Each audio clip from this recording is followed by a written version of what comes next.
Hello বন্ধুরা, দেখো এই যে কালো জিরা দিয়ে এই যে পটল দেখছো, পটল এরকম ভাজা খেয়েছো কেউ?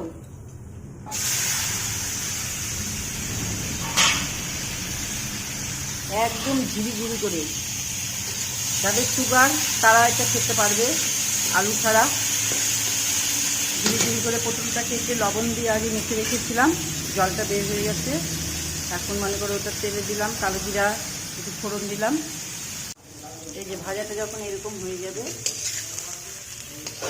তখন এই যে হালকা একটু করে একটু লঙ্কার গুঁড়া হোক, বাটা হোক, জিরার গুঁড়া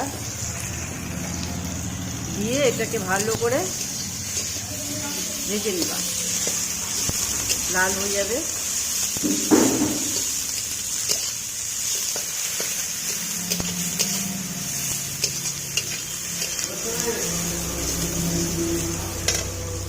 দেখলে কিরকম ভাজা করলাম, তো কেমন লাগলো ভাজাটা সবাই জানাবে। যারা সুগার তাদের পক্ষে খুব ভালো।